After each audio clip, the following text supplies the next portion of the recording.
Hey folks, it's Marvin Cash. I'm the host of The Articulate Fly, and I'm here with my buddy artist Brian Hester. Welcome to the show, Brian. Thank you so much. We're going to have a great afternoon here. We're actually at Christopher's in Matthews, North Carolina, and Brian's got a beer. I'm going to get one in a minute, but before we get rolling, I just want to give a shout out to our sponsor for this episode. It's Jesse Brown's Outdoors, and they're located in Charlotte, North Carolina, and they are your one-stop shop for all of your outdoor needs. You can check them out at www.jessebrowns.com. So, Brian, I start all of my interviews by asking my guests to share their earliest fishing memory. Earliest fishing memory. Well, hang on just 2 seconds. Right before I give you all of that, I need to give a shout out to, I really want to give a shout out to my mom and my dad for cultivating this opportunity in terms of me being who I am right now. And then also my wife for putting up with all of my crap up to this particular point in time, because without her, me sitting here and talking to you is not going to happen. So. No, that's really great, and I always believe we all stand on the shoulders of other people, and I think it's really important to be appreciative and give back. So I think that's really great that you shared that with us this afternoon. Awesome, yeah. So on to fishing memories. Absolutely. So the earliest fly fishing or the earliest fishing experience, I remember running through the Edmonston pasture. I grew up in Boone, born and raised in Boone, North Carolina. And I remember running through the Edmonston pasture all the way down to the New River, barefooted through. And that, by the way, that was a cow pasture, so there was a lot of up and dodging, and all the way down to the New River.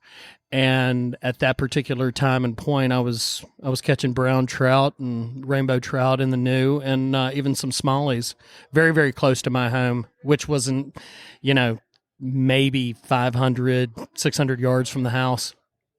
Very cool. And was that fly fishing, or did you kind of come to the dark side a little bit later in life? I came to the dark side a little bit later. It was all, originally it was conventional tackle, but after about, I would say close to freshman year, 14 years of age, all the conventional tackle pretty much went away, and everything was pretty much on the fly at that time. Very cool. And as you kind of got deeper and deeper into the fly fishing side of the sport, who were some of your mentors? That's a little bit of a double-edged sword. Mentors for me actually crossed over between the artistic side as well as the fly fishing side, or I should say the fishing side, because one, my dad cultivated the fishing experience early on, very, very early on, from 6, 7, 8, all the way up until I kind of took over when I was 8, because I was good at it. And as far as the art side, most recently for me, and I'll start now and then back up a little bit, A.D. Maddox, and those of you listening to the podcast probably know A.D.'s work.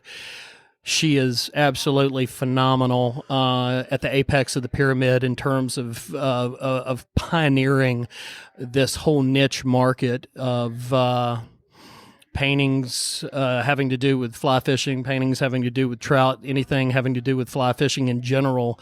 And DeYoung, these people have most recently actually set the stage for where I'm going. And when I say set the stage for where I'm going, meaning I've taught visual arts for the last 28 years in public high school. And it's time to kind of either put up or shut up, because I'm coming very, very close to the end of my career, and it's time to kind of phase that part out and move into the next phase, which is going to end up being hopefully a painting career and a sculpting career. And with these mentors, AD is literally a text away, and she's always giving me input, and she basically befriended me on a whim where I was just like, I'm not stalking you, but I kind of enjoy painting the same things you do. Do you mind responding to me? So I get a text and then a call from her, and she has been absolutely wonderful. And then flip it on his head. When I did my student teaching right out of college, his name was Dean Johns, and Dean taught me he just basically compiled 4 years of an undergraduate education into that 11 weeks of student teaching, and basically said, visual arts teachers are not dummies. We don't finger paint. We actually make the world go around. And I remember him pouring through these lesson plans and saying, your punctuation's horrible. You need to learn how to read and write. What are you doing? And it was humbling, very, very humbling. And I kind of got all of this from a bunch of different angles. Like Dean was huge he's instrumental in terms of me being who I am in the classroom. And who I am in the classroom kind of cultivates who I am as a visual artist as well. Because if I'm going to practice what I preach, then there's a little bit of a symbiotic relationship there. So. Very interesting. Yeah, it's always, I think, great, whatever it is that you're passionate about, to have other people take an interest in seeing you develop. So it's always great to kind of hear who those special people were, whether it was in your fishing life or your life as an artist. Absolutely. So if we back up just a little bit, so you kind of pick up the fly rod seriously when you're a freshman in high school. When did the art bug hit you? It was about the same time, because I was an odd bird in elementary school all the way through middle school and then into high school. I was an athlete. I swam, but when you're staring at a black line at the bottom of the pool, there's a lot of time to think about things. And I kind of found myself wishing that when I was in the pool training that I was in different water, and that water would be running, under my knees. And so every single time practice was over with and I had an opportunity to either catch a ride with someone and or be with a buddy that wanted to fish, that's what we did, because it didn't cost anything. We were tying flies. We were into it early, and we were figuring out that it was a cheap way to have a lot of incredible fun in Boone, because the surrounding areas of Boone are chock full of fish that people have absolutely no clue about, and I want to keep it that way. Yeah, it's amazing what a 50 or 100-yard walk will do to protect a place. Yeah, absolutely. You're right. Yes, Marvin, you're correct. I've seen your work. I know you do acrylics. I know you do sculptures. I've seen your stuff on Facebook. You've got some watercolors. You've got some pen and ink stuff. What's your favorite medium to create in? The favorite is acrylic on canvas. I'm a huge advocate for painting in acrylics. One, I don't have the patience for oils. I'm not bashing oil paintings, because obviously that has its place, and AD is brilliant in her work, and she paints in oils on Belgian linen. And I think that my place is with acrylic painting. I don't know. To be honest with you, I think that my versatility, being able to see on a 3-dimensional format, and then also on a 2D linear format, and build on a 2D linear format a 3D look, that has a lot of weight. And being a visual arts teacher has kind of taught me that both of those have an equilibrium, and I like kind of pushing the envelope with my sculptures, and I also like pushing it with the acrylic on canvas. Mm-hmm. Interesting. And just for a layman, can you help us understand kind of what that difference is between painting in acrylic and painting in oil? And kind of, because you made a comment earlier about, liking acrylics more, and it was better than oil painting, but, I'm not an artist, so I don't know kind of what that technical difference is. Yeah, with oil paints, you have a tendency, first and foremost, with oil paints, you're not going to get a dry time anytime soon with just basic application. With oil paints, there's going to be a lot of marbleizing. There's going to be a lot of blending and potentially some layering that goes on. And then based upon viscosity, a lot of people use different oils in the paints to kind of help thin them out for various looks and stylizations. As far as acrylics are concerned, the viscosity of acrylics is that it's a polymer base. It's water soluble, which means that based upon application, you're going to get a dry time that's going to be much, much quicker.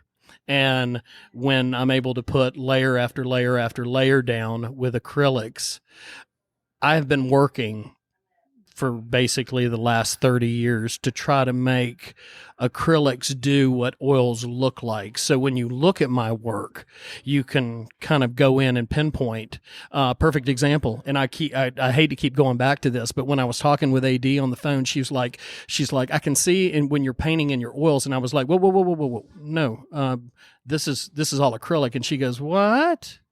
So that was kind of a revelation for me, and I guess kind of one of those inadvertent pat on the backs, because I've been working very, very hard to make acrylics do what oils look like, because that oils give you that juicy kind of really glossy look, and that's what I'm constantly pushing towards with my acrylic painting.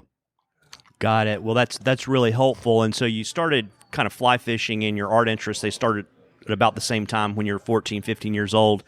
Were you drawing and painting fishing things as a kid, or did that come later in life? Much later. I remember Ron Taylor, one of my painting professors in college.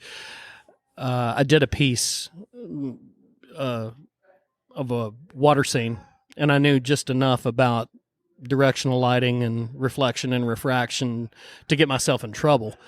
And I remember him looking at my work and going, what are you doing, man? Why are you not into this full time and actually digging this? And I think back to that time frame, and I was like, man, I missed the boat.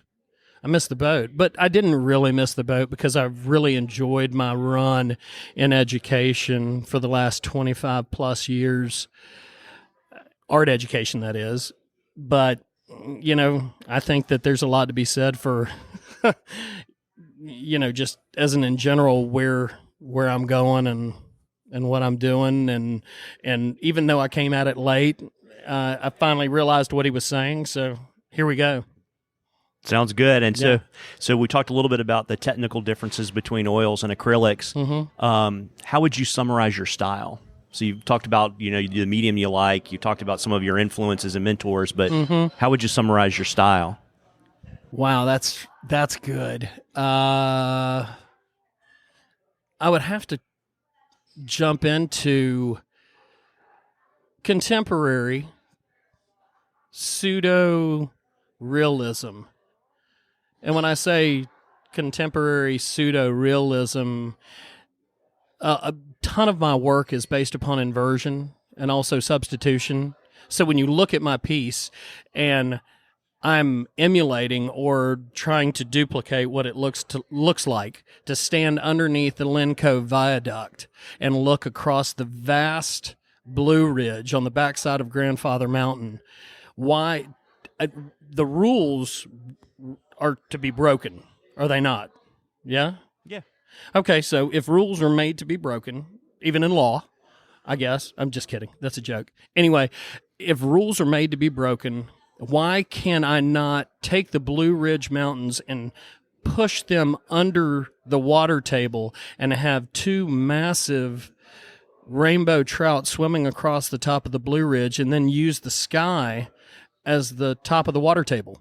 There's no rule that says I can't. So if I'm able to pull that off and make you go, whoa, wait a minute, you could do that. Or even better, if I can take a brown trout and actually dump him inside of a 2-finger whiskey on ice, well, the ice might emulate rocks. Well, the rocks could be like on the bottom of a river, and this brown trout's actually coming up, which ultimately creates a lovely marriage, because some fly fishermen I know enjoy a whiskey after a long day on the river, and even a cigar, where the cigar smoke might actually elevate off of a whiskey glass, and that smoke might kind of form itself or sculpt itself into a rising rainbow trout. Who knows?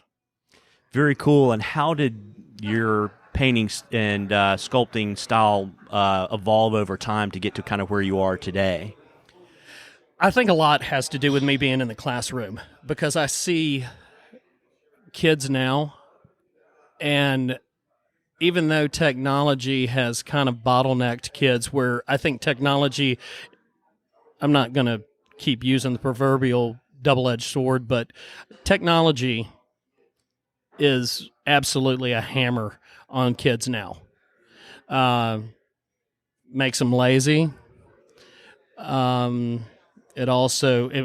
Technology makes everybody lazy, unless mentally you can have enough intestinal fortitude to go after something and dig. Well, sometimes kids that are in the classroom are figuring out stuff that's really, really innovative and really cool.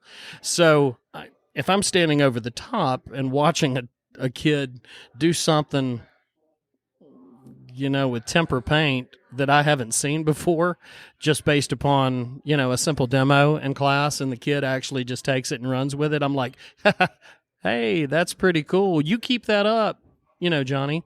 Good job. And I'll put that in the Rolodex. So it's a win-win. Yeah. Take from the kids. I'm kidding. Very cool. And share with us some of the biggest. I ask a similar question to a fishing guide that I interview. Share your biggest misconception that you think people have about art and artists. I think that a lot of artists out there that are very serious about their niche and serious about making a life with art. I mean, here I am, a visual arts high school art teacher. So I'm back practicing. I'm doing what got me into my role as a career in the first place. I think a huge misconception with the general public is the labor and the hourage and the concept and the effort put into it. And I always draw this parallel, and I know that you're probably going to hit me over the head with your microphone, and I'm okay with that too.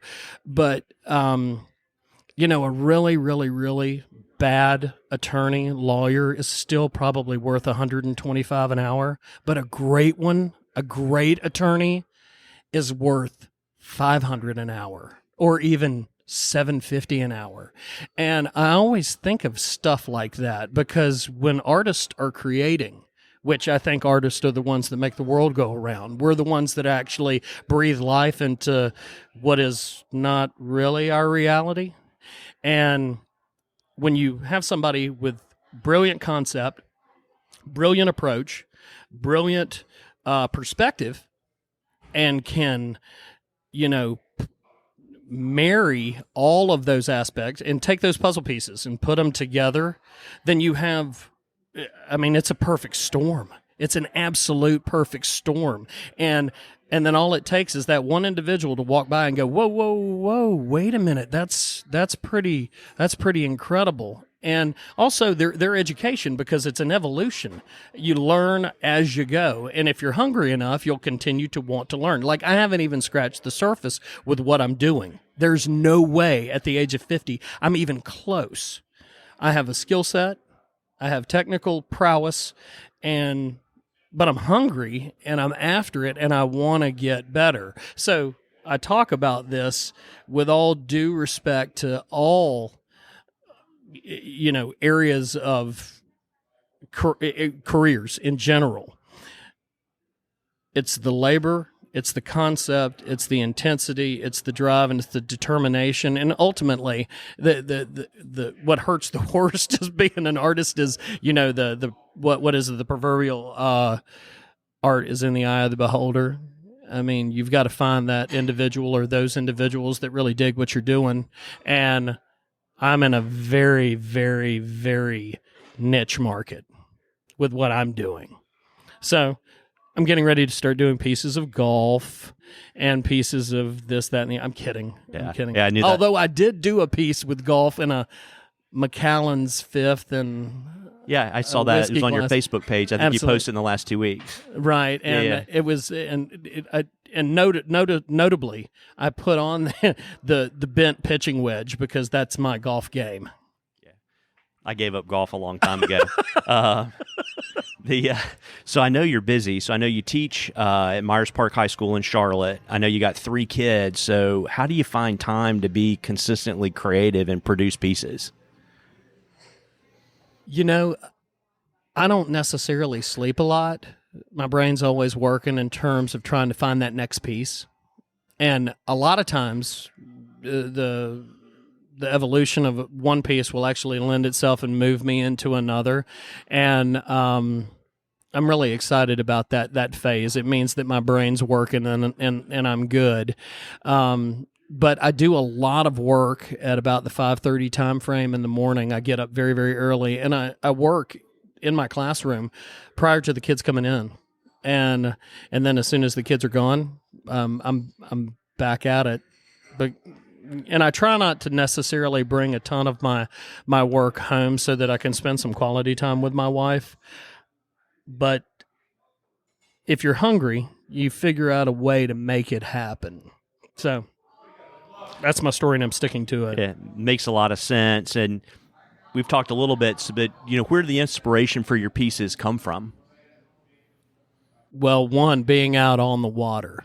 We practice what we preach. I'm a very passionate fly fisherman. I don't get to do it as much as I want to, but it's who I am. They say that it's not a hobby, it's not a passion, it's a way of life, and it is. And again, given the fact that I'm married up, she has tolerated a lot of time away in terms of being on the water to not only document what I'm doing, but that's also my zen. It's my chi, so I can let things go and be one with that moment, because once you hook up with a 22-inch brown on the South Holston, and even more so on 6X tippet, and you've got to know how to play and fight. You've got to be focused, and you've got to be ready to go. So that's important as well, and I'm always documenting that. I'm looking at the fight.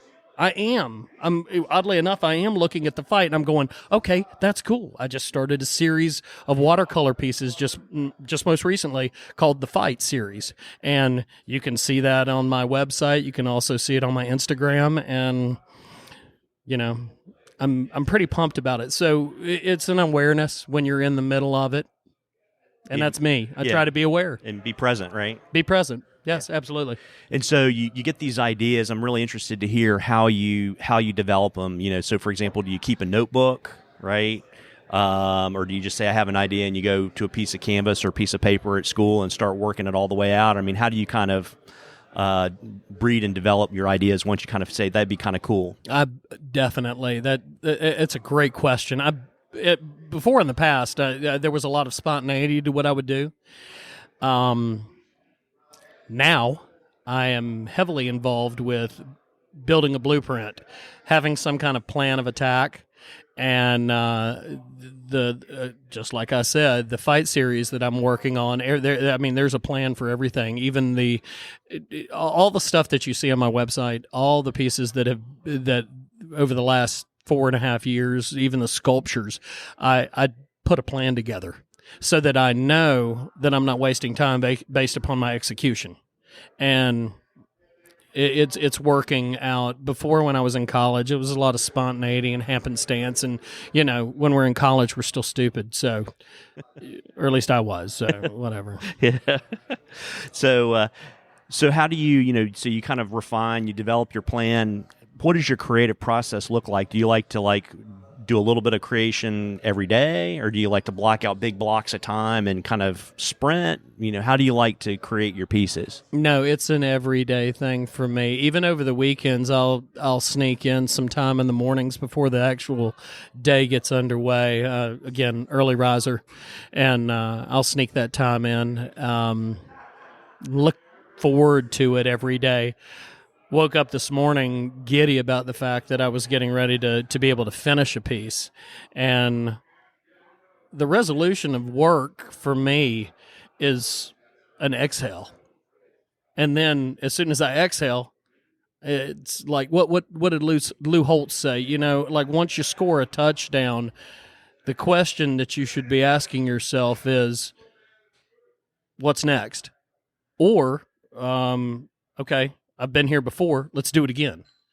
And not to try to quote Lou Holtz, but that's what his MO was. Very cool. And do you prefer to work on one piece at a time, or do you like to have multiple things going? No, definitely. I've learned that over the years, it's imperative that I stay the course because I'm a rabid dog. I'm all over the place. I really am. And, I'm like squirrel, and if I let myself go there and don't finish a piece or stay the course on the one piece, then it will sit stagnant and I won't have any resolution. And there's no reason to put any unfinished work. I know artists all the time. They'll put the progress of their stuff on, and me, and this is just me being a jughead. I don't understand. And that's selfish of me because I understand the process being an artist, but I want to see the finished product of what you're giving me so that I can look and enjoy that. It's kind of like going to a museum. I'm looking at finished products. I'm not looking at in process pieces. So I'm definitely all about staying the course and finishing my work. And when you create a piece, do you create it for yourself, or do you have an audience in mind? Sometimes the commission work most recently the commission work is show the consumer piece by piece by piece to make sure that they're pleased as we move along. Again, I'm at the helm. I get to direct all of that. But conversely, I am making a lot of work right now for myself. I have a show April 13th at Mountain Blue Gallery in Banner Elk from 3 to 6. And for those of you listening, please put it on your calendar, April 13th, which is a Saturday from 3 to 6 at Mountain Blue Gallery in Banner Elk. I will be there, and I hope that you can come see what I do. Very cool. And, for like one of your kind of original acrylics, how long would it take you to produce a piece, just so people kind of have an idea about how much time is reflected in a piece of your artwork? On average, I'm going to give you a window. It's anywhere between that 15 to 22 hour range. A lot of times I'll get a piece to a point where I feel as though it's finished. And this is me punching myself in the face because I just said I work on a piece until it's done. I'll work on a piece until I feel it's done. And then after about 10 days of being away from it, I'll glance at it and I'll be like, oh, well, you missed that, you ding dong. And I'll go back and I'll put some more time and then I'll find something else. And a little bit here, a little bit there. And average time frame, anything over 18, 19, 20. Some pieces, like the Lenco Viaduct piece, I spent 35 hours on it. Wow. And so you mentioned that you've got a show coming up in Banner Elk, but I suspect you've got artwork probably currently on display in Charlotte and other places. Can you share with my listeners, if they want to go take a look at some of your stuff not on the internet and see it up close and personal, where can they find it? I've got, oddly enough, I don't have anything up in Charlotte right now at this moment because a lot of my stuff is down with me as I'm getting ready for the show in April. I do have work at Mossy Creek Outfitters in Harrisburg, Virginia right now, and I do have some of my bling, my apparel at Tuckasegee Fly Shop in Bryson, and I think I have quite a few pieces, prints peppered around Charlotte with people that are local, that are figuring out who I am and are digging in a little bit to try to get a piece of what I'm doing. Very cool. And you mentioned you've got your show in Banner Elk. Can you share any other projects you're working on right now that you want to tell us about? I have the fly fishing film tours are hotspots that I'm hitting. I just, unfortunately, I missed the Bryson City fly fishing film tour, which happened this last weekend. I think it was like the 23rd of February. but I have the Fly Fishing Film Tour coming up in March here in Charlotte, and there are quite a few that are in Georgia coming up, peppered throughout the course of the summer, and I will be attending those. But again, everything is directed towards me. Yeah, and we'll drop all those showings in the show notes, and obviously our friends at Jesse Brown's are bringing the one here. I think it's the third week in March, and I know it's at the Visual Light because that's where it's been forever. Yeah, the 21st. It's a Thursday night, and I think it starts at doors open at 5:30. Yeah, and I'll put a link in the show notes for everybody. And absolutely. And in terms of artwork projects, any kind of like lines of paintings or themes that you're developing, so people can kind of see. Like you talked about the fight as being kind of a line of prints you're working on, or there's some things like that you might want to share with our listeners? Yeah, again, to springboard off of what you're talking about right now, I've started a series called The Fight. It's my watercolor work. I'm not just linear with my acrylic. Again, going back to Ron Taylor in college, he was all about diversity and diversified talents, not just being linear with one skill set with acrylic painting or with your sculpture, but to build on it. And I'm doing the series in watercolor right now because I love that permeability of watercolor, and I love the rawness of what it gives. It's still a very graphic quality, which I paint very...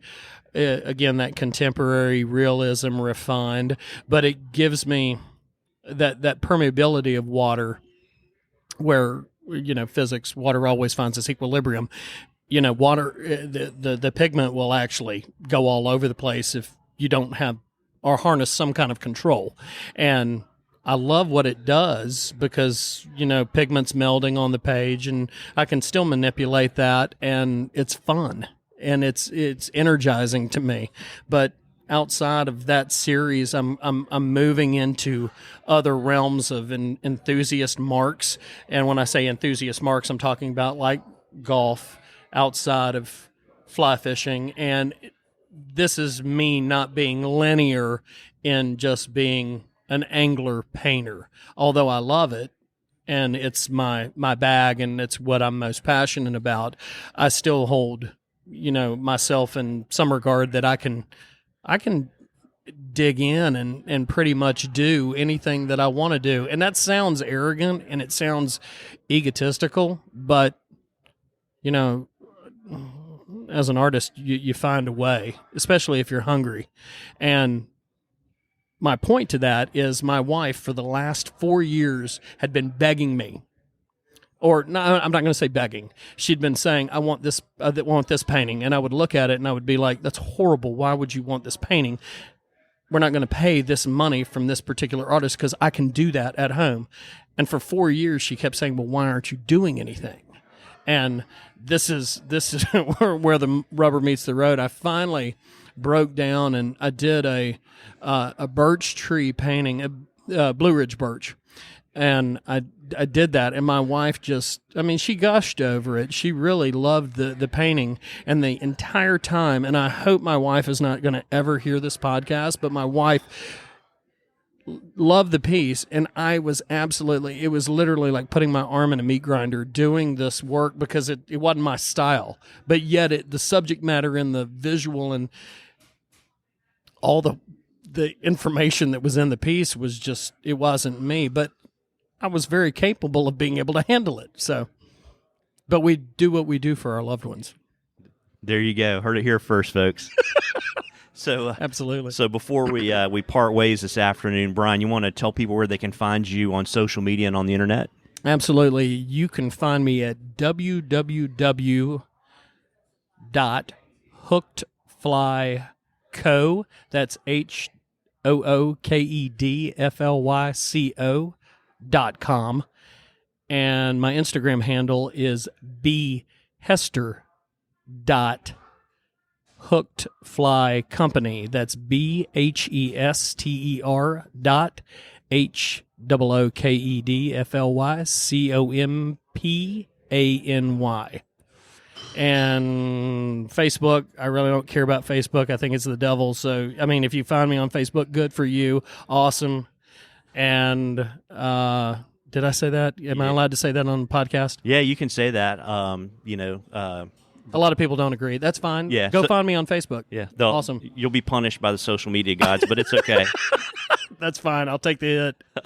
Absolutely. Well, listen, I really appreciate you spending some time with me this afternoon. And, folks, I appreciate you listening. I'd really appreciate it if you like this episode. If you would subscribe in the podcatcher of your choice, it would really help me with my advertisers. And if you wouldn't mind giving me a review in iTunes, I'd really appreciate it.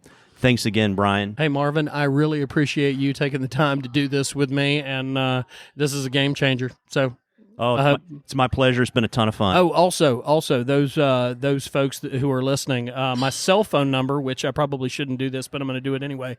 My cell phone is 704-519-5757.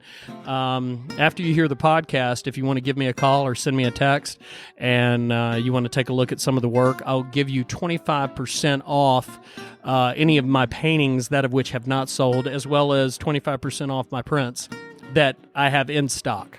That's awesome. That's phenomenally generous of you. I really appreciate it. Well, listen, it's been a lot of fun. Everybody, have a great day, tight lines, and great fishing. Tight lines.